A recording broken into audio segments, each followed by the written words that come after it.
Hi Year 11, it's Mrs. Reed here. I thought I'd make you a short video with some whole class feedback. I'll aim to do one of these every week alongside any comments or individual feedback that I might give. So a big thank you first of all to all of the students who have submitted their work to me over the last week. It's not all of us yet, but there are a significant number of you who are submitting me work every lesson, and some really high quality work too. So a big thank you to Abby and to Liv, to Chloe and Jordan, to Alfie, Molly, Precious, to Lily and to Harvey. And a big shout out to Lily really, because she's been working hard on those live lessons too, I've been told. Okay, so I want to just feedback then what is going well, first of all, and then what are the areas that we can improve on. So what is going well? Well, so far we're looking at paper 2. I've been setting you a range of different texts to read, and it's clear that you have understanding of those texts, that you have the ability to paraphrase and to summarise the main ideas in those texts very well. Okay, and that's a really important basic skill and that will enable you to be successful in any kind of language based question where you're dealing with unseen texts. Okay, next up, I can see evidence of really well-chosen quotations when you've been asked to plan and to complete grids. Okay, you've been clearly thinking about precisely which quotations would be useful to prove your point, and also ones that then make a good comparison with text B. Okay, so it's been really evident in your work, but you're considering the similarities and the differences between the two texts.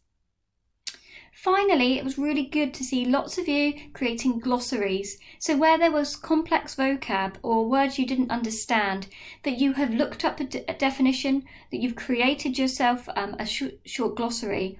Now, in an exam situation, you would be provided with a glossary on the paper to help you with some of those words, although that won't be all of the words that you'll come across.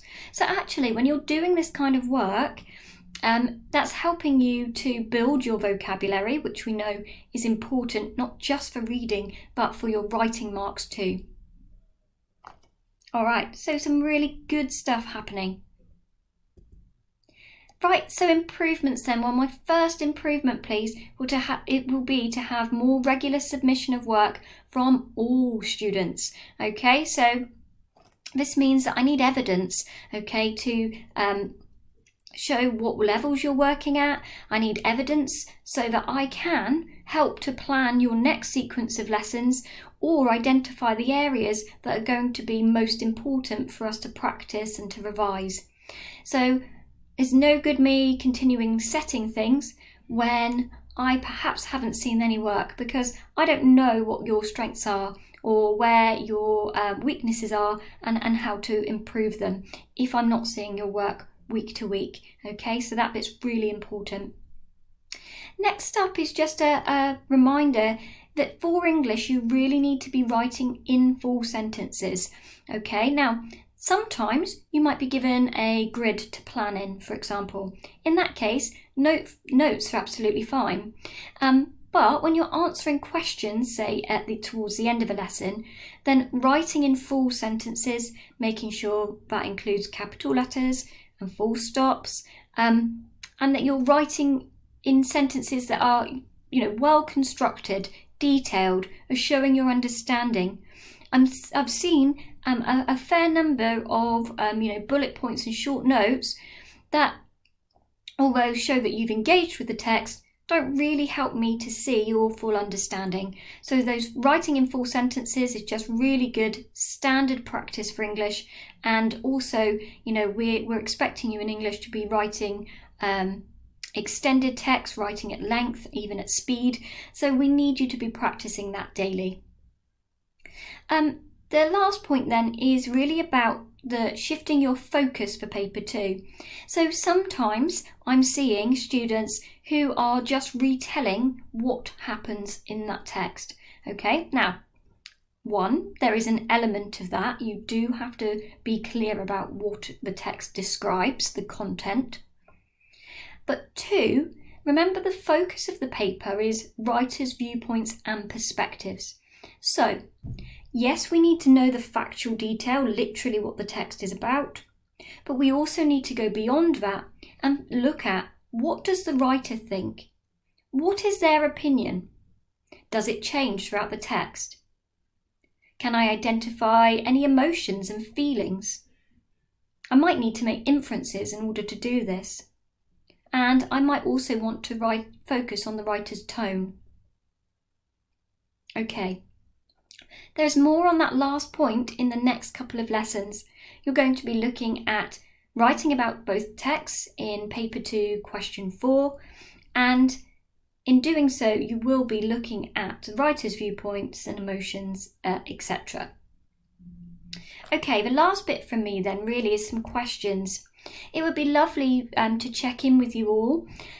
So just to ask some general questions. How are you getting on with your remote learning and revision in general? Some things from me though, more specifically to English. Is there a particular area, a question, a bit of revision that you would really like me to focus on in the next few weeks? If there is, don't be afraid to say it. Okay, if you think, do you know what, I really want to focus on this area, or we haven't looked at literature for a while, that's something I want to focus on, do tell me and I'll start planning and preparing those lessons. My second question then really is, would you be interested in attending any live lessons? This is an option available to us, and I know Miss Lockett is running some live lessons that you are more than welcome to join in with. However, if you would like, I can run some specifically for our class. They don't have to be every day, they could be once or twice a week, and I'm really happy to do that. I just need to know that the interest is there. So if you would like to, please let me know. The final question then is about the Google site. Now, I started setting that up before we went into lockdown. My intention for that was that it was a revision site for you guys and set for homework. I will keep adding to that. I just want to know really, have you accessed the site, and what did you think? Was it useful to you?